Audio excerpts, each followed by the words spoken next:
आप देख रहे हैं ये देश है हमारा, अमीश देवगन के साथ। नमस्कार, मैं हूं अमीश देवगन। नए साल के पहले ही हफ्ते में सियासत चरम पर है।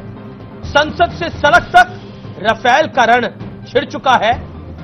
वित्त मंत्री अरुण जेटली और राहुल गांधी के बीच आर पार की सियासी जंग भी इस हफ्ते हुई। लेकिन इसी बीच प्रधानमंत्री नरेंद्र मोदी ने एक बड़ा दावा कर दिया। पीएम मोदी ने कहा कि 2019 का चुनाव यानी आपके बीच में और महागठबंधन के बीच में, यानी जनता के बीच में और महागठबंधन के बीच में होगा, क्योंकि महागठबंधन का सिर्फ एक ही एजेंडा है, मोदी हटाओ। पीएम मोदी ने यह भी आरोप लगाया कि राज्य से लेकर केंद्र तक घोटालों की झड़ी लगाने वाले एक दूसरे को बचाने के लिए आज साथ खड़े हो गए हैं। तो क्या वाकई 2019 में मोदी मंत्र से महागठबंधन को मात मिलने वाली है? आज इसी पर होगा ये देश है हमारा, क्योंकि इस देश है हमारा में हम बात करेंगे कि एक तरफ अगर जनता है तो दूसरी तरफ महागठबंधन है। क्या नरेंद्र मोदी का ये दाव बड़ा है और इस दाव का इंपैक्ट यानी असर होगा, इसी पर होगा ये देश है हमारा।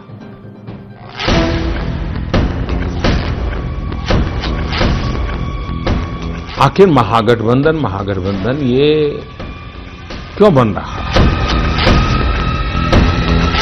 उनका इरादा एकमात्र मोदी है। गठबंधन का जो धर्म है उसका पालन किया। वही जब कांग्रेस के पास जाते हैं तो सबसे पहले कांग्रेस उनको बलि बना देती है, कांग्रेस उनको खा जाती है। राज्य को लूटने वाले भी आ रहे हैं और केंद्र को भी लूटने आ रहे हैं। 2019 की चुनावी बिसात पर प्रधानमंत्री मोदी ने पहला पासा फेंक और इस लड़ाई को सीधे जनता बनाम महागठबंधन बनाने की कोशिश की है। उन्होंने महागठबंधन में शामिल नेताओं को ऐसा समूह बताया जो खुद को बचाने के लिए दूसरों का सहारा बन रहे हैं और जिनके निशाने पर वो खुद हैं। उनका इरादा एकमात्र मोदी है। मोदी को ये करो, मोदी को वो करो, आप अखबार निकाल लीजिए। जनता वर्सेस गठबंधन होने वाला है। मोदी तो जनता जनार्दन के प्रेम और आशीर्वाद का प्रतीक है और कुछ नहीं है। यही नहीं, पीएम मोदी ने महागठबंधन बनने की टाइमिंग पर भी सवाल उठाए। उन्होंने सवाल किया कि पिछले 5 सालों के दौरान इस गठबंधन ने क्या किया और चुनाव के वक्त ही विपक्षी नेताओं को महागठबंधन बनाने की याद क्यों आई। आखिर महागठबंधन ये क्यों बन रहा है? ये खुद के बचाने के लिए मैदान में सहारा ढूंढ रहे हैं। एक दूसरे को भाई हाथ पकड़ो बच जाएंगे, तो ये खेल चल रहा है। वहीं महागठबंधन पर चुभने वाले सवालों से परेशान विपक्ष की जमीन हिल गई, जिसके बाद वो पीएम मोदी पर हमलावर हो गए। उत्तर प्रदेश में माननीय अखिलेश यादव जी ने जो गठबंधन का समीकरण बनाया है, उसके बाद खुद प्रधानमंत्री जी उत्तर प्रदेश में किसी सीट से चुनाव लड़ेंगे तो खुद हारेंगे। मैं सिर्फ इतना कहना चाहता हूं प्रधानमंत्री जी से, प्रधानमंत्री जी किसी भी मुक्त की बात मत करिए। हम आपसे भी मुक्त नहीं चाहते हैं मुल्क को, आपकी राजनीति से मुक्त चाहते हैं इस मुल्क को। प्रधानमंत्री मोदी ने गांधी परिवार पर भी बड़ा हमला किया। 4 पीढ़ी से जिन्होंने देश को राज किया, उनको जमानत पर निकलना पड़े और वो भी पैसों की हेराफेरी। प्रधानमंत्री मोदी के वार से घबराई कांग्रेस हर वार का जवाब देने के लिए बेताब दिखाई दी। कल अपने इंटरव्यू में नरेंद्र मोदी जी थके हुए लगे थे, घबराए हुए लगे थे और उन्होंने कहा कि मेरे ऊपर कोई उंगली नहीं उठा रहा है, नरेंद्र मोदी जी पूरा देश आप पर उंगली उठा रहा है। धन्यवाद, नमस्कार। मेरा, मुझे और मैंने हजारों बार 90 मिनट में सब कुछ मोदी जी की मैं पर के चारों तरफ इर्द गिर्द घूम रही थी। नए साल की शुरुआत में जिस तरह प्रधानमंत्री मोदी ने कांग्रेस सहित दूसरे दलों पर चुनावी तीर चलाए हैं, उससे साफ है कि 2019 का घमासान दिलचस्प होने जा रहा है। वहीं जिस तरह पीएम मोदी ने लोकसभा चुनाव की टोन जनता वर्सेस महागठबंधन सेट करने की कोशिश की, उससे ये साफ है कि आने वाले दिनों में ये लड़ाई बहुत दिलचस्प होगी। 2019 में महागठबंधन के खिलाफ बीजेपी की रणनीति क्या होगी, इसका खुलासा खुद प्रधानमंत्री मोदी ने इंटरव्यू में कर दिया। प्रधानमंत्री मोदी ने बड़ी खूबसूरती के साथ गेंद जनता के पाले में डाल दी, यानी आपके पाले में डाल दी।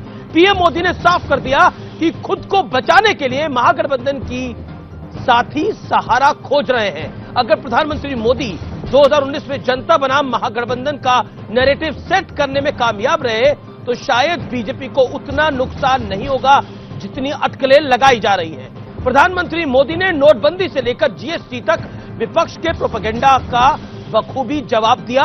राहुल गांधी के राफेल पर लगाए गए आरोपों को भी क्रैश कर दिया। साथ ही जनता को हर मोर्चे पर किए गए सरकार के काम का हिसाब भी पूरा दिया। यानी एक तरह से हम कह सकते हैं कि 95 मिनट के इस इंटरव्यू में नरेंद्र मोदी ने अपनी रिपोर्ट कार्ड पेश करने की बखूबी कोशिश करी। अब ये जनता को निर्णय करना है कि वो नरेंद्र मोदी चाहते हैं या कोई और चाहते हैं, यह आपके ऊपर है। लेकिन इस कार्यक्रम को आगे बढ़ाते हैं। दो धुरंधर है मेरे साथ बीजेपी की तरफ से। मेरे साथ डॉक्टर सुधांशु त्रिवेदी हैं, बीजेपी के राष्ट्रीय प्रवक्ता हैं, गृह मंत्री राजनाथ सिंह के पॉलिटिकल एडवाइजर भी हैं और इस देश में कई चुनाव भी देख चुके हैं, तो अनुभव के साथ है। मेरे साथ रोहन गुप्ता है, कांग्रेस पार्टी के प्रवक्ता हैं, कांग्रेस पार्टी के अब मीडिया कोऑर्डिनेटर भी हैं, तो उनका भी स्वागत है। इस कार्यक्रम को मैं ओपन करूंगा, जनता जनार्दन भी अपना सवाल पूछेगी तो आप अपने लिए भी ताली बजाइए खूब जोर से। और मेरे साथ रोहन गुप्ता और सुधांशु त्रिवेदी है। मैं सबसे पहले आपके पास आता हूं रोहन गुप्ता और दो ठूक सवाल पूछता हूं। प्रधानमंत्री नरेंद्र मोदी ने कहा कि यह चुनाव जनता बनाम महागठबंधन होगा। राहुल गांधी कह रहे हैं कि प्रधानमंत्री मोदी के इस इंटरव्यू में वो प्रधानमंत्री मोदी उनको घबराए हुए लग रहे थे, डरे हुए लग रहे थे। और दूसरी तरफ जो रणदीप सिंह सुरजेवाला ने बोला कि सिर्फ मी माई एंड माई सेल्फ के बारे में इंटरव्यू था। लेकिन क्या आपको लगता है कि साल के पहले हफ्ते में ही दोनों तरफ से खूब सारे तीर चले हैं? 90 सेकेंड आपके। दर्शकों और आप सभी को नववर्ष की शुभकामनाएं। और जिस प्रकार से भारत की लोकतंत्र है, भारत की जिस तरह से मजबूती से आगे बढ़ रही है, उसका पूरा श्रेय आप लोग को जाता है। अमित जी, जो आपने बात की, 2014 में मोदी जी के मैजिक की बात चलती थी, 2019 में मोदी जी के मजाक की बात चल रही है। एक प्रधानमंत्री जिसको 4.5 साल पहले जनता ने दिल से वोट दिया, हर चीज को किनारे किया, अच्छे दिन के वादे पे वोट किया, आज वो क्यों गठबंधन की बात करने को मजबूर हो रहा है? 3 राज्यों में चुनाव आ रहे हैं, सिर्फ कांग्रेस पार्टी ने उनको हराया है। बात यहां पे जनता की आवाज सुनने की है। जब किसानों के ऊपर अत्याचार हुआ, 4.5 साल तक उन पर अत्याचार हुआ, तब मोदी जी कहां थे? जब युवाओं को नौकरियों के नहीं मिलने के कारण आत्महत्या करनी पड़ी, तब मोदी जी कहां थे? तब उनको दिल की आवाज नहीं सुनाई दी। महिलाओं के ऊपर इतना उत्पीड़न हुआ, तब मोदी जी कहां थे? जो छोटा व्यापारी जो मर गया बेचारा जीएसटी और नोटबंदी की मार से, 100 लोग लाइन में खड़े होकर मर गए, तब मोदी जी का ये प्यार कहां गया था? जब लगा कि अब सत्ता का सिंहासन डोल रहा है, तब विक्टिम काल खेलो, जनता की बात करो, जनता हमारे साथ है। भाई साहब, अब ये लड़ाई आपके अहंकार और जनता के बीच में है। महागठबंधन हो, कांग्रेस पार्टी हो, ये सब चीजें छोटी है। अमित जी, हमने काफी डिबेट की है 3 राज्यों में। मैं हमेशा एक चीज बोलता था कि मोदी जी ने अपने नाम पे प्रचार किया और जनता ने काम पे वोट दिए। वो लोग बोलते हैं कि नाम में क्या रखा है, अब मोदी जी बोलते हैं काम में क्या रखा है। बहुत चीजें हो गई, जुमलेबाजी, ड्रामेबाजी, सब चीज हो गई। अब कोई इमोशनल कार्ड नहीं चलेगा, अब सिर्फ काम चलेगा। हमारी भी 3 राज्यों में सरकार है, हमने जवाबदारी से जो वादे किए वो हमने पूरे करने की शुरुआत की। जनता को अब रिपोर्ट कार्ड चाहिए, जुमलेबाजी से नहीं होगा, ठीक है, आप कह रहे हैं ड्रामेबाजी, जुमलेबाजी अब नहीं चलेगी। कल संसद में कागज के रफेल भी उड़े, वो भी सबने देखा। चलिए, अब सुधांशु त्रिवेदी आपका मौका है। इन्होंने बोला जुमलेबाजी, ड्रामेबाजी नहीं चलेगी, जनता हमारी तरफ है, जनता इनकी तरफ नहीं है। क्या आपको लगता है कि राहुल गांधी कह रहे हैं कि नरेंद्र मोदी अब कॉन्फिडेंट नहीं है? राहुल गांधी अब यह कह रहे हैं कि मुझसे घबराए हुए हैं प्रधानमंत्री, इसीलिए 20 मिनट बहस नहीं कर सकते? जो 10 लोगों का साथ ले घबराया हुआ वो होता है, जो अकेला रहे वो घबराया हुआ होता है। अगर सारे लोगों का गठबंधन बना रही है कांग्रेस, तो इसका मतलब घबराए हुए वो हैं। और देखिए, रोहन जी ने अभी कहा कि नाम की बात पे नहीं। अरे, जो लोग अपने नाम पे कहते रहे 60 साल तक, इस जमीन से आसमां तक मैं हूं, दूसरा कोई नहीं, वो आज नाम की बात करते हैं। याद करिए, जात पे ना पात पे, इंदिरा जी की बात पे मोहर लगेगी हाथ पे। आज वो कहते हैं हम अपना गठबंधन का नेता बाद में चुनेंगे। कारण क्या है कि आज जिनको साथ में लिया उनके चेहरे तो देखिए। अरे, पश्चिम बंगाल की ममता बनर्जी जी, शारदा, मायावती जी, अखिलेश यादव जी, लालू यादव जी सब के सब भ्रष्टाचार में कहीं ना कहीं लिप्त। और आप देखिए हमारी सरकार आने के बाद तमाम लोग, नीरव मोदी, विजय माल्या, जो पिछली सरकार में शांति से रहते, सेटिंग गेटिंग सब चल रही थी, अब फरार होना पड़ा, क्योंकि भागना तब पड़ता है जब लगे कि संकट के काले बादल आ गए हैं।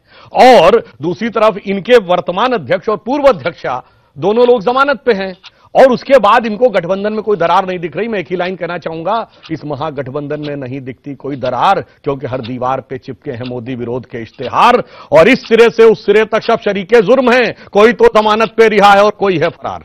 जी चलिए, आपके 10 सेकंड आखिर में बचे रहे, लेकिन आपने अपनी बात को कम समय में कंप्लीट करा। मैं आपकी बात आता हूं। प्रधानमंत्री मोदी ने एक बात बोली कि भ्रष्टाचार पर भी एक बड़ा वार करा। उसके बाद उसी भ्रष्टाचार को लेकर, राफेल को लेकर आप बार बार गाना गा रहे हैं, बार बार मतलब पॉलिटिकल गाना गा रहे हैं, बार बार आरोप मार रहे हैं, लेकिन सबूत नहीं दिखा रहे। राफेल चिल्लाएंगे, सबूत नहीं दिखाएंगे। प्रधानमंत्री मोदी ने बोला कि आज आपके अध्यक्ष और फॉर्मर अध्यक्ष यानी राहुल गांधी जो मौजूदा अध्यक्ष है, फॉर्मर अध्यक्ष, फॉर्मर प्रेसिडेंट पार्टी की सोनिया गांधी, दोनों करप्शन के मामले में बेल पे बाहर है, यानी फाइनेंशियल फ्रॉड के मामले में। क्या कहना चाहते हैं? देखिए डॉक्टर साहब, और फॉर्मर फाइनेंस मिनिस्टर की भी बात करें। डॉक्टर साहब एक वरिष्ठ नेता है, मैं उनका आदर करता हूं, पर देखिए उनका 90 सेकंड उन्होंने कहां यूज किया? कांग्रेस के ऊपर। जनता की बात ही नहीं है, और यही चीज जनता को पसंद नहीं है। हमेशा मैं कुछ भी हूं, पर जनता का काम पहले करना पड़े। जनता सबसे ऊपर है, कांग्रेस और ये सब पीछे है। ये इनको सीखना पड़ेगा, नहीं तो जो 3 राज्यों में हार हुई उससे बुरी हार 2019 में होने वाली है। अब अहंकार नहीं चलेगा। दूसरी बात, राफेल का रेट पूछो इनसे या मंदिर की डेट पूछो, ये सब बौखला जाएंगे, क्योंकि उनके दोनों के जवाब नहीं है।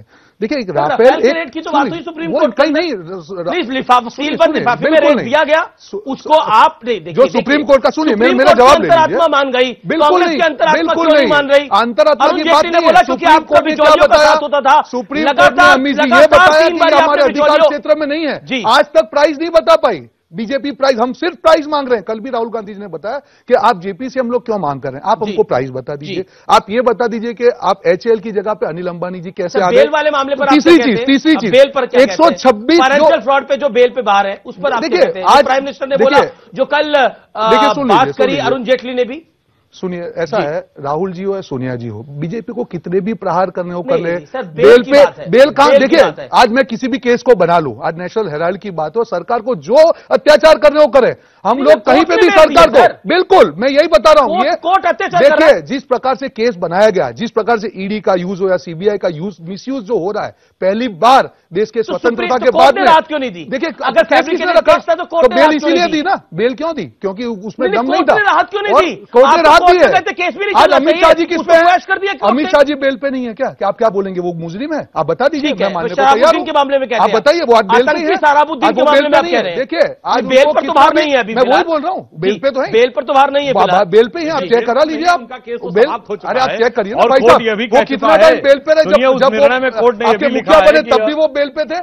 देखिए बात इतनी है, आप कितने भी केस बना ले, हम लोग जनता के लिए लड़ेंगे, और 3 राज्यों में जनता ने दिखा दिया कि कांग्रेस के साथ है जनता, और हम ये लड़ाई लड़ते रहेंगे जनता की। 30 सेकंड डॉक्टर त्रिवेदी। कि नेशनल हेराल्ड का केस क्या भारत सरकार की किसी एजेंसी ने शुरू किया? बिल्कुल आपकी एजेंसी ने इसको बनाया हुआ केस। बोले दीजिए, भारत सरकार की एजेंसी ने नहीं शुरू किया जनाब। ये कोर्ट में एक पीआईएल दाखिल हुई, कोर्ट ने कहा कि सारे दस्तावेज लाइए, किसी एजेंसी ने नहीं शुरू किया। और फिर कोर्ट ने यह तय किया कि इसके ऊपर इनको बेल लेनी पड़ेगी। और पूरे आप लोगों को याद होगा कि सोनिया जी, राहुल जी ने कहा हम बेल नहीं लेंगे, गिरफ्तारी देंगे, और कोर्ट के सामने जाकर घिग्गी बन गई, और आखिर में 50,000 रुपए का बॉन्ड लेकर बाहर आ गए। अरे भाई सरकार तो सरकार अपने परिवार में भी भ्रष्टाचार कर दिया। अरे नेशनल हेराल्ड तो कांग्रेस पार्टी का था, सब कुछ आपे का था, आप ही लोग की बपौती थी 4 पीढ़ियों से। जरूरत क्या थी उसके अंदर किसी प्रकार का भ्रष्टाचार करने की? परंतु उसके बाद भी जिसे कहते हैं ना कि लागी छूटे नहीं चाहे जाए जिया, तो उनकी स्थिति इस प्रकार की हो गई। अब मैं एक बात और भी कहना चाहता हूं। देखिए कांग्रेस पार्टी के साथ इन्होंने कहा कि ये जीते। ये बताइए गठबंधन से कौन से राज्य में चुनाव लड़े थे? महागठबंधन का प्रयोग तो तेलंगाना में हुआ था ना। बूथे पर जीत कांग्रेस अपने गठबंधन की बात क्यों कर रहे हो? बिल्कुल आप जीते। महागठबंधन का प्रयोग तो तेलंगाना में था, जहां चारों खाने चित, और मिजोरम में भी था। अब रही बात इसकी, देखिए आप एक बाजू मोदी जी ये बता रहे हैं कि गठबंधन से हम लोग हारेंगे, और एक बाजू कांग्रेस ही आपको अकेले हरा रही है। रहा था राजस्थान में मध्य प्रदेश सरकार बनाई, अरे भैया अभी जुम्मे 4 दिन हुए नहीं कि धमकी मिल गई उधर से, केसेस विड्रॉ करो नहीं तो समर्थन वापस ले लेंगे मायावती जी। कोई भी तो अभी देखिए इसी को कहते हैं ना, आप देखते जाइए, को मैं कहता हूं किसानों का कर्ज माफ किया, आप बोल रहे तो मैंने डिस्टर्ब नहीं किया, इसीलिए मैं कहता हूं इब्तिदा इश्क है रोता है क्या, आगे आगे देखिए होता है क्या। ठीक है, एक चीज है, मायावती स्पष्ट रूप से कह चुकी है कि मुझे केंद्र के अंदर मजबूत नहीं मजबूर सरकार चाहिए, मुझे मजबूर सरकार चाहिए। यानी कांग्रेस पार्टी को लगता है कि अगर सरकार मजबूर होगी तो देश मजबूत हो जाएगा क्या? बताइए आप मुझे। बिल्कुल नहीं, कांग्रेस पार्टी तीनों राज्यों में मजबूत सरकार देगी। और मैं बता दूं इनको जो ये खुश हो रहे हैं, सुनिए मैं आपको उसी पे आ रहा हूं। अगर 3 राज्यों में देखिए, 3 राज्यों में जब कांग्रेस को जनता ने मौका दिया है, जनता एक कंपैरिजन करेगी कि कांग्रेस 6 महीने में क्या करती है, 4.5 सालों में जुमलेबाजी ड्रामेबाजी में क्या हुआ। हमने आते ही क्या किया, किसानों का कर्जा। अमित जी अगर समय आप देंगे तो 30 सेकंड मुझे भी दीजिए, आप समय पूरा दीजिए, महीने पे आ गए, पूरा समय दीजिए। 60 साल का राज भूल गए, 60 साल आपने देश में राज करा भैया, मेरी आपसे विनती है, जब 60 साल देश में राज करा है, पूरा जवाब भूल गया, पर आप मुझे 30 सेकंड पूरे, आप 40 सेकंड लीजिए। लेकिन ये 6 महीने और 60 साल में क्या गड़बड़ है बताइए। मैं अंतर बता रहा हूं। जब कांग्रेस की केंद्र में सरकार थी, किसानों का कर्ज किसने माफ किया था? कांग्रेस पार्टी ने माफ किया था। युवाओं को रोजगार मनरेगा में किसने दिया? कांग्रेस पार्टी ने दिया था। Right to education, right to information, right to जितने भी आप right to food, Congress party के दिल में जनता की आवाज है। वो नीचे वाले आदमी की काम सोच के कांग्रेस पार्टी अपनी नीति बनाती है। इन्होंने क्या किया, कांग्रेस पार्टी ये है, कांग्रेस पार्टी। कब तक आप कांग्रेस की बात करोगे भाई साहब? अब जनता क्या बोल रही है, कीचड़ में रखा पांव तो धोना पड़ेगा, पांव धोना पड़ेगा और दबाया बटन कमल पे तो रोना पड़ेगा। ये जनता की आवाज है 4.5 साल में। कब तक आप ये सब बातें करेंगे? अच्छा, कभी तो काम की बात कीजिए। 3 राज्यों में जो हमारी सरकार, 1 मिनट 1 सेकंड और दे दीजिए। 3 राज्यों में जो हमारी सरकार है, हमने काम की शुरुआत की है। हम जनता से विनती करते हैं कि 6 महीने में हमारे काम पे आप इवेल्युएट कीजिए और फिर हमको 2019 में वोट दीजिए। हम आपसे धोखा नहीं करेंगे, ईमानदारी से। ये बड़ा दिलचस्प है कि 6 महीने के काम पर वोट मांगा जा रहा है, जबकि चुनाव मार्च में अनाउंस हो जाएंगे। भी नहीं गुजरे। हाँ, 6 महीने के काम पे वोट मांगा। एक सेकंड, मेरे को तो अपनी बात कंप्लीट करने दीजिए। 7 साल के राज को भुला दीजिए, आने वाले 6 महीने को याद रखिए। दूसरी बड़ी बात, एक सेकंड, दूसरी बड़ी बात बोली गई अभी आपने बोला और आपने भी बोला, आपने बोला कि 2014 से पहले हमने काम किए थे। यानी ये कहने की कोशिश करें कि 2014 से पहले इस देश में कोई बेरोजगार नहीं था, सोने की चिड़िया था ये मुल्क। पॉइंट नंबर 2 जो सुधांशु त्रिवेदी ने बोला कि जनता तय करेगी आखिरकार उनको क्या चाहिए, लेकिन 3 राज्यों में तो जनता ने तय भी करा। मैं पब्लिक के पास चलता हूं जवाब लेने के लिए। क्या सवाल है आपका मैडम, पूछिए। ये गठबंधन की जो शुरुआत हुई थी 6वीं और 5वीं और 6ठी लोकसभा चुनाव में हुई थी। 13वीं में आपने 24 पार्टियों से महागठबंधन बनाया था और 14वीं लोकसभा चुनाव में आपने इंडिया शाइन और फील गुड का नारा दिया था। मुझे लगता है 19 में आप संभल जाइए, कभी वैसा ही हाल हो आपका। ये वार्निंग है आपके लिए। नहीं, देखिए मैं बिल्कुल ये बात मानता हूं जो आपने कहा कि हमने इंडिया शानी का नारा दिया और परिणाम हमारे प्रतिकूल रहे, परंतु क्या यह भी सत्य नहीं है कि जब हमने छोड़ा था तो विकास दर 8.5% और महंगाई दर 4.5% थी। और भारत के इतिहास में 2003 और 4 एकमात्र ऐसा फाइनेंशियल ईयर है जब हम करंट अकाउंट सरप्लस थे। और आज से पहले, मोदी जी की सरकार से पहले इकलौता वर्ष था जब हमारी ग्रोथ रेट चीन से ज्यादा थी। ठीक है, मैं बढ़ता हूं आगे, अगला सवाल लेंगे। परिणाम प्रतिकूल रहे, अलग बात। अगला सवाल, क्या सवाल है आपका सर?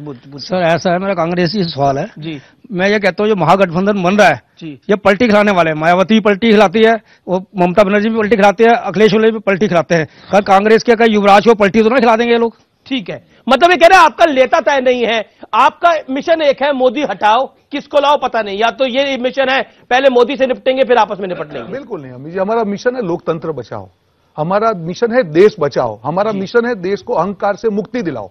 आज 4.5 साल में मैंने अभी आपको बताया कि जो छोटा व्यापारी जो हमेशा मोटा मोटी में, अब अमित जी आप वही आप यही आप 10 सेकंड ज्यादा मुझे देते ही नहीं, मोटा मोटी में समझ दे दीजिए ना। टारगेट बिल्कुल नहीं है, नरेंद्र मोदी हमारे टारगेट नहीं है। मैंने पहले भी बताया, नरेंद्र मोदी की सरकार की जो नीतियां हैं, अहंकार है, वो हमारा टारगेट है। 2 अक्टूबर को दिन के किसानों पर लाठी चलाना, क्या नरेंद्र मोदी जी को आवाज नहीं सुनाई दे रही थी? 100 लोग मरे हैं नोटबंदी की लाइन में, क्या नरेंद्र मोदी जी को आवाज नहीं सुनाई दी?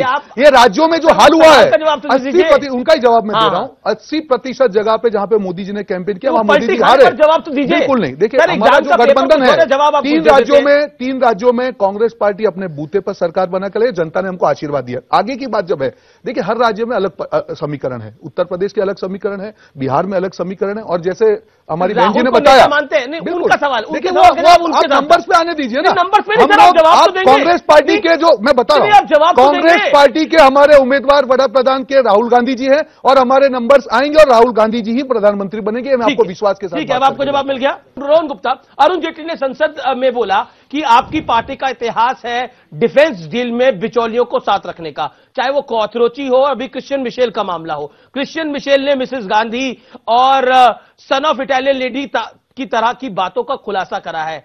क्या भ्रष्टाचार पर आपके हाथ बहुत ज्यादा रंगे हुए हैं, इसलिए भ्रष्टाचार पर आप बात नहीं करते? देखिए अमित जी, 4.5 साल हो गए, 4.5 साल पहले ही मोदी जी, भाई और बहनों, हम आते ही सबको जेल में डाल देंगे, ये है वो है। क्या हुआ 4.5 साल में? क्यों नहीं कर पाए? आपका सबूत है, आप राजकीय आक्षेप से काम नहीं चलेगा। आपको अगर आपके पास सबूत है, आप प्रूव करके दिखाइए, कब तक आप आक्षेप करेंगे? और दूसरी बात मैं बता रहा हूं, अगर आंकड़ों की हम बात करें, एक सेकंड सवाल, प्रधानमंत्री का इंटरव्यू देखा था आपने? हमने देखा था, उसमें सवाल पूछा गया क्या आप विंडिक्टिव होंगे? बोलेंगे विंडिक्टिव नहीं, हर चीज को काम में, हर काम को समय लगता है होने में। प्रधानमंत्री ने बोला अगर कोई बताएगा तो हम क्या करेंगे? देखिए मिशेल ने जब शुरुआत में मई में उसका स्टेटमेंट था कि मुझ पर दबाव बनाया जा रहा है। मिशेल का स्टेटमेंट नहीं था, ये गलत तथ्य पेश कर रहे हैं। आप देख लीजिए, मैं अभी दिखा देता हूं आपको, सुन लीजिए बात को सुन लीजिए। उनका स्टेटमेंट है कि मेरे पे दबाव है। क्रिश्चियन मिशेल का स्टेटमेंट नहीं है, अगर कहीं है तो आप यहाँ देख लीजिए, स्टेटमेंट है, आपको दिखा दूंगा वो नहीं है। क्रिश्चियन मिशेल का स्टेटमेंट दिखा दूंगा, आपके पास इंफॉर्मेशन मैं आपको दे दूंगा। दूसरी बात, क्रिश्चियन मिशेल के वकील ने बोला था, ना सुन लीजिए, क्रिश्चियन मिशेल के वकील ने बोला स्टेटमेंट था, क्रिश्चियन मिशेल का स्टेटमेंट नहीं था। क्रिश्चियन मिशेल का स्टेटमेंट है मिसेस गांधी, क्रिश्चियन मिशेल का स्टेटमेंट है son of Italian lady. CBI का मामला बताइए, ईडी का दुरुपयोग कीजिए। मामला कैसे आया? इस पर आप क्या कहते हैं? सुन लीजिए, 4.5 साल में आपके पास पूरा मौका था। अगर आपके पास सबूत होते, राजकीय आक्षेप नहीं होता, प्रूव करते, जो भी जिम्मेदार होता उसके ऊपर सजा होती। सीबीआई में क्या हो, सीबीआई वर्सेस सीबीआई, सीबीआई के डायरेक्टर ऊपर रात को उनके ऊपर शूटिंग होता है। मैं बता रहा हूं कहां दुरुपयोग हो रहा है, मैं वही बता रहा हूं आपको। जो दुरुपयोग हो रहा है, सत्ता का दुरुपयोग, ये सरकार में कोर्ट भी गलत कर रहे हैं। कोर्ट की बात नहीं, मैं उनकी एजेंसीज की बात, ठीक है, ओके, सीबीआई हो, ईडी हो। राफेल में एक छोटा सा, आप अमित जी मेरी एक विनती है, जब आप बोल रहे हैं तब 10 सेकंड तो बिल्कुल, मैंने तो आपको जो राफेल की आपने बात की, हमने राफेल में क्या बोला? अब पहले मैं अगस्ता की बात कर लूं, उसको ब्लैकलिस्ट थी वो कंपनी, उसको ब्लैकलिस्ट किसने हटाया? उनकी सरकार ने आके 2014 के बाद में। ये डॉक्यूमेंट है मेरे पास, ये हवाबाजी की बात नहीं है। राफेल की हम बात कर रहे हैं, हमने सिर्फ इतना बोला कि अगर आपका पुराना जो सौदा आपका कंटिन्यूड है, तो जो एयरक्राफ्ट 126 से 36 कैसे होगा? अगर भाव कम हुए तो एयरक्राफ्ट बढ़ने चाहिए। फिलहाल ये देश है हमारा में एक छोटे से अंतराल का वक्त है, ब्रेक के बाद जानने और समझने की कोशिश करेंगे आखिरकार प्रधानमंत्री मोदी ने जब कहा जनता वर्सेस महागठबंधन, तो उसके पीछे उनकी मंशा क्या थी? और राहुल गांधी जो बार बार बोलते हैं कि राफेल पे इतना खाया और सुप्रीम कोर्ट की नहीं मानते, उसके पीछे उनकी मंशा क्या है? मैं जवाब भाई से पूछूंगा, ब्लैकलिस्ट होने की डेट बताएंगे जो आपके पास है? जी, आप 2014 अक्टूबर 2014 में, अक्टूबर 2014 में किसकी सरकार थी? किया है अक्टूबर 2014 में ब्लैकलिस्टिंग से रिमूव किया है। आप चेक कीजिए, आपके आंकड़े। दूसरी बात आपके पास नहीं है, मेरे पास। मैं दुरुपयोग की बात 2014 अक्टूबर में अगस्ता वेस्टलैंड को ब्लैकलिस्टिंग के लिस्ट 2014 में हमारी सरकार थी। अब मैं दूसरी बात कहता हूं, जो इन्होंने कहा एजेंसी का दुरुपयोग, अरे मैं तो उस जमाने की बात करता हूं जब एजेंसी छोड़िए, हमारी सरकार छोड़िए, हम कुछ थे ही नहीं। अरे जब भी कोई विदेशी व्यक्ति भ्रष्टाचार में लिप्त होता है, जब से कांग्रेस पार्टी बहुराष्ट्रीय हुई है, तो उसका संबंध कांग्रेस के प्रथम परिवार से क्यों आ जाता है? चाहे एंडरसन हो, ओटावियो कॉर्त्रोची हो, गाइडो हेस्चे हो या क्रिश्चियन मिशेल हो, सबके सब कनेक्ट हो जाते हैं। अब सबका अलग अलग व्याख्या दीजिए। और मिशेल के आने से हम विंडिक्टिव नहीं है, पर खौफलाहट, खिसियाहट, घबराहट समझी जा सकती है, क्योंकि मिशेल के लिए तो वो बात है ना, बैठा हूं दिल में इतने राज छुपाए कि जरा भी नजर मिले तो दिल डगमगाए। वो कांग्रेस वालों के ऊपर लागू है। मैं भ्रष्टाचार के ऊपर क्या सवाल है, बताइए क्या सवाल है? देखिए, मेरा सवाल रोहन गुप्ता जी से। जी, छोटा सवाल। हाँ, छोटा ही सवाल कि मैं भी जानता हूं, आप भी जानते हैं, जो बेल पे छूटे होते हैं उसको आधा कैदी कहते हैं, तो क्या यह देश आधा कैदी को प्रधानमंत्री स्वीकार करेगा? देखिए, ऐसा है, मैंने आपको पहले भी बताया, बीजेपी को जैसे जो सत्ता का दुरुपयोग इस शासन में हुआ है, सीबीआई हो, ईडी हो, जो भी, उनको जो करना हो कर ले। अगर कोई गुनहगार होगा उसको सजा मिलेगी, और आने वाले दिनों में आप देखेंगे दूध का दूध पानी का पानी होगा। बात यह नहीं है, जो हमारा मुख्य मुद्दा क्या है, लड़ाई किसी है, जनता की, आप लोग की है। लड़ाई राजनीतिक पार्टियों की नहीं है। मोदी जी और राहुल गांधी देश की जनता से बड़े नहीं है। आप जब जनता के पास में जाते हैं, वोट मांगने जाते हैं, तब जनता का काम करने के लिए देके जाते हैं। कब तक विक्टी का आप खेलोगे? आप 5 साल हो गए, आपको कुछ तो जवाब जनता को देना पड़ेगा। अगर कांग्रेस की सरकार है, अगर 2014 में हम हारे, कहीं ना कहीं हमारी गलती होगी, उसका हमको स्वीकार करना चाहिए। नोटबंदी छोटे से छोटा आदमी को आप बोलते हो कि विफलता है, पर मोदी जी मानने को तैयार नहीं है। ये चीज तो नहीं होगी। संक्षेप में बात तो रखिए। देखिए, एक सवाल होता है, उसको 40 सेकंड में दे दिया करिए जवाब। आप सब दोनों लोगों से मेरा निवेदन है। अब अगला सवाल हम ले लेते हैं। किसका सवाल है? एक सवाल आ रहा है। एक सवाल बताइए, आपका सवाल क्या? क्विकली बताइए। मैं कांग्रेस के प्रवक्ता से पूछना चाहता हूं कि राहुल गांधी को आप प्रधानमंत्री बनाना चाहते हैं। इससे पहले राहुल गांधी 10 साल सरकार में रहे, एक भी देश हित में मुद्दा उठाया हो संसद में, या एक भी यादगार काम किया हो? ऑर्डिनेंस तो फाड़ा था उन्होंने? नहीं। हाँ, यही सब किया है। तो किस आधार पे इसको बताना? दूसरी बात, जितने भी गैर गांधी परिवार के प्रधानमंत्री के उम्मीदवार हुए, सबको या तो वित्त मंत्री रह चुके हैं, कोई मंत्रालय देख चुके हैं, लेकिन कांग्रेस के राजीव गांधी जी को देख लीजिए, चाहे राहुल गांधी का प्रधानमंत्री बनाने तुले हुए, देश किस आधार पर इनको प्रधानमंत्री स्वीकार करेगा, इतने परिपक्व आदमी को? ठीक है, देखिए सवाल की आपने बात, जी मैं जवाब दे दूं अमित जी? जी, राहुल गांधी जी 2014 में जब ये सरकार आई, भूमि अधिग्रहण बिल जिसे किसानों की रीढ़ की हड्डी पे वार होने वाला था, विरोध करके उसको रोका। नोटबंदी जब आई, अब वापस आप 10 सेकंड, सर वो आपकी सरकार का अभी जो ये सरकार की बात कर रहे हैं, मैं 2014 की बात बता रहा हूं, मैं वही बता रहा हूं। तब हमारे प्रधानमंत्री जी मनमोहन सिंह जी 10 साल से थे, और पूरी तरह से जनता ने हमको दूसरा मौका दिया 2009 में बड़ी बहुमति देकर। राहुल गांधी जी के दिल में एक ही चीज है कि मैं जनता की कोई भी जो भी पीड़ा है उसमें मैं उनके साथ कैसे खड़ा रहूं। किसानों की बात हुई, तब हम लोग खड़े रहे। युवाओं की बात, बेरोजगारी की बात है, राहुल गांधी जी ने हर जगह वो मुद्दा उठाया।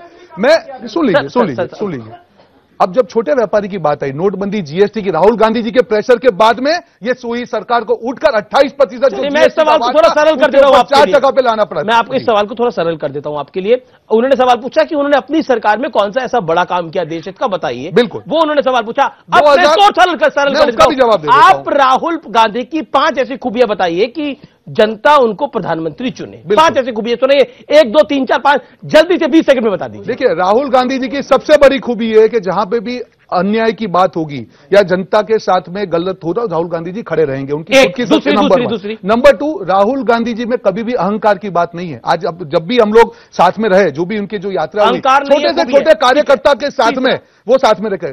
तीसरी बात है, विजन की बात है। उन्होंने आइडिया ऑफ इंडिया की बात की कि भारतीयता का मुद्दा क्या है। भारतीयता का मामला ये, भारतीय के दिल में नफरत नहीं है कहीं पे भी, भारतीय के दिल में हर आदमी के लिए प्यार है। राहुल गांधी ये इनका जो विजन है, आइडिया ऑफ इंडिया, यही हम इंप्लीमेंट करने वाले हैं। चौथी बात, सबसे बड़ी चीज, जो बोलते हैं वो करके दिखाने की उनमें क्षमता है। 6 राज्यों, जो 3 राज्यों में बोला था कि हम ये करके दिखाएंगे 15 दिन में, पहला एक राजनीतिक है जिसने टाइम बाउंड मैनर में प्रॉमिस दिया और पूरा करके दिखाया। और 5वीं बात, कितना भी अहंकार है। अच्छा, ठीक है। 5वीं बात, 5वां, जब मैनिफेस्टो आएगा 2019 का, जो भी बात हम करेंगे, अगर वो टाइम बाउंड मैनर में नहीं पूरा होगा, जो भी हमारी सरकार होगी वो जवाबदेही होगी। ये राहुल गांधी जी का, ये 5 चीजें आपको गिना दी। ठीक है, आपने 5, आपको 10 दिए, मैं दर्ज कर सकता हूं। आप समझ दीजिए, मैं और 5 गिना दूं। नहीं, ठीक है। देखिए, हम बता रहे हैं, इन्होंने बहुत अच्छा बोला। टाइम बाउंड का उदाहरण देता हूं।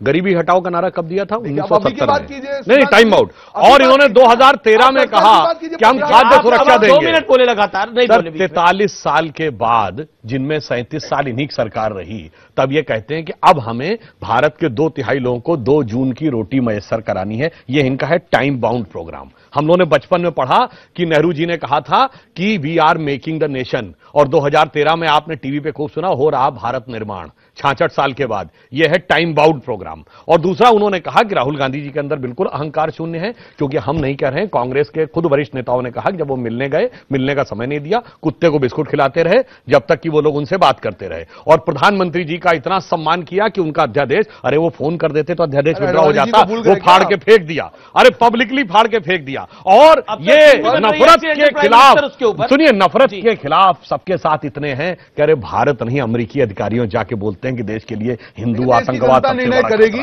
हिंदू आतंकवाद सबसे बड़ा खतरा है। राहुल गांधी मेरे विचार से और यही 2019 मेरे विचार से आगे बढ़ती जाएगी।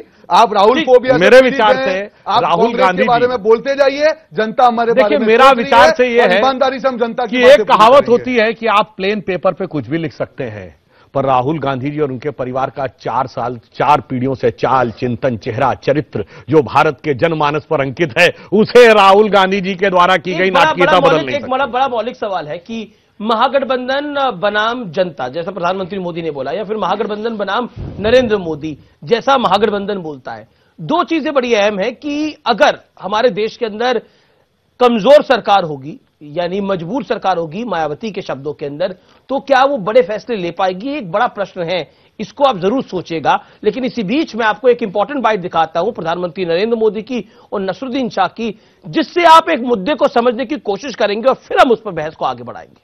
फिक्र मुझे होती है अपने बच्चों के बारे में, क्योंकि कल को उन्हें कोई अगर एक भीड़ ने घेर लिया कि तुम हिंदू हो या मुसलमान, तो उनके पास तो कोई जवाब ही नहीं होगा। इस बात की फिक्र होती है, क्योंकि हालात जल्दी सुधरते तो मुझे नजर नहीं आ रहे। भारत को गर्व करना चाहिए कि हम सदियों से मिलजुल करके जी रहे हैं, समाज में घटनाएं नहीं होनी चाहिए। और कोई किसी को हर चुनाव के पहले असहिष्णुता लोगों को देखने लग जाती है, डर लगने लग जाता है, तो किसी का लोगों का एजेंडा होता है। तो क्या वाकई इस देश के अंदर इनटॉलरेंस का एजेंडा चलाकर एक भ्रामक भ्रांति करने की कोशिश है जो प्रधानमंत्री मोदी ने बोला, या फिर जैसा कांग्रेस और नसरुद्दीन शाह कह रहे हैं कि देश में खौफ का माहौल है, वो सही है? मैं बिल्कुल सुधांशु और रोहन गुप्ता आप ही के पास आ रहा हूं। 40 सेकंड पहले आपके what is your take on this? देखिए, नसीरुद्दीन शाह एक बहुत अच्छे अदाकार है, मगर मैं पूछना चाहता हूं, उनको खौफ पिछली सरकार में नजर नहीं आता था? बॉम्बे में विस्फोट, अरे जब 26/11 में केवल हिंदू नहीं मरे थे, अच्छी खासी संख्या में मुसलमान भी मरे थे। जयपुर में विस्फोट, दिल्ली में विस्फोट, हैदराबाद में विस्फोट, बेंगलोर में विस्फोट, लखनऊ में विस्फोट, तब ट्रेन में विस्फोट, लोकल ट्रेन में विस्फोट, बस में विस्फोट, तब चलने में डर नहीं लगता था, अब डर लग रहा है। और फिल्म इंडस्ट्री में अगर खौफ की बात करते हैं तो मैं कहना चाहता हूं, अरे खौफ तो वो था जब कांग्रेस का राज शुरू हुआ 1947 में, कि देश के मुस्लिम कलाकारों में यह खौफ हो गया कि मुस्लिम नाम नहीं रखेंगे, हिंदू नाम से आएंगे, अन्यथा हमें पॉपुलरिटी नहीं मिलेगी। दिलीप कुमार, मधुबाला, मीना कुमारी, ये अजीत, ये कौन थे? और आज पूरा हिंदुस्तान फिल्म इंडस्ट्री है, खान इंडस्ट्री है। उस समय इनको खौफ नजर नहीं आया। जब 1990 में मार मार के लोग भगा दिए गए कश्मीर से, तब खौफ नजर नहीं आया। नादिर शाह के 1739 के कत्लेआम के बाद 1984 में अगर हुकूमत के साय में सबसे बड़ा कत्लेआम सिखों का हुआ तो खौफ नजर नहीं आया। अब खौफ नजर आता है। तो मैं कहूंगा, नजर देखने के लिए, नजारा देखने के लिए नजर भी चाहिए। जाकी रही भावना जैसी, प्रभु मूरत देखी तिन तैसी। ओके, मैं रोहन गुप्ता आपको रुक करता हूं। प्रधानमंत्री ने बोला चुनाव से पहले इनटॉलरेंस का मुद्दा उठाया जाता है, बदस्तूर उठाया जाता है, इसीलिए कांग्रेस का समर्थन है नसरुद्दीन शाह जैसे लोगों को। देखिए, पहली बात, मैं इनका जवाब जो मैं इतनी अच्छी शायरी तो नहीं कर पाऊंगा, इनसे थोड़ा थोड़ा सीख रहा हूं कि ना नियत है ना काबिलियत है, सिर्फ वोट पाने की चाहत है। ये बीजेपी है। कहीं पे भी जब हिंदू मुसलमान की बात, अभी बुलंदशहर की आपने एक घटना देखी, ये लॉ एंड ऑर्डर का मामला है। आज ना हिंदू खतरे में ना मुसलमान खतरे में, सिर्फ भाजपा खतरे में, इसीलिए बौखलाहट है। अब ये हिंदू मुसलमान का इश्यू नहीं चलेगा। अमीर जी, आपको काम करना पड़ेगा। बुलंदशहर में इतना बड़ा गंभीर मामला हुआ, जब एक पुलिस अधिकारी को मार दिया गया, कौन सा मॉडल आप भारत में देना चाह रहे हैं? कब तक आप हिंदू मुसलमान की दुकान चलाएंगे? देश की जनता की बात कीजिए, भारतीय की बात कीजिए, नहीं तो ये भारतीय आपको उखाड़ फेंकेगा, ये अहंकार को उखाड़ फेंकेगा। Divide and rule, divide and rule अंग्रेज छोड़ के गए और इन्होंने अपना लिया। अब नहीं चलेगा, काम पे वोट होगा। ये सब स्टोरियों से, नाम बदलने से अब आपका लिंचिंग से आजकल ध्यान हट गया है। देखिए, लिंचिंग जब कांग्रेस में हो गई सरकार आपकी है, जब लिंचिंग की बात कांग्रेस ने की, तब भी कांग्रेस ने एक बात की, हम धर्म से तो अलवर में क्या हुआ? अलवर में क्यों चुप है आप लोग? अशोक गहलोत मुख्यमंत्री है, कांग्रेस की सरकार है, फिर भी लिंचिंग हुई, आप लोग क्यों नहीं बोले?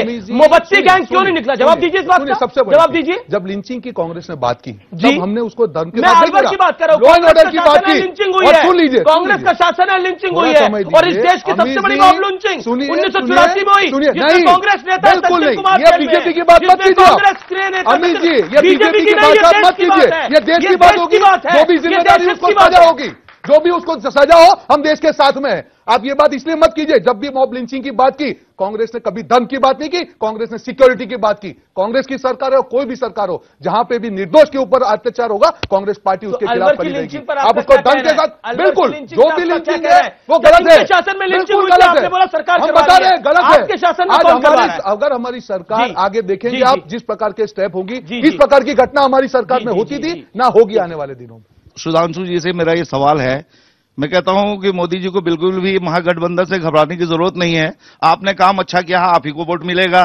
लेकिन मैं ये पूछना चाहता हूं, चुनाव आ रहे हैं, पेट्रोल के रेट घट गए, गैस के रेट घट गए और जीएसटी घट गई। ये बड़ी अजीब सी बात है भाई, इतने दिनों से तो आपको कभी ख्याल नहीं आया, जीएसटी भी घटा दिया आपने।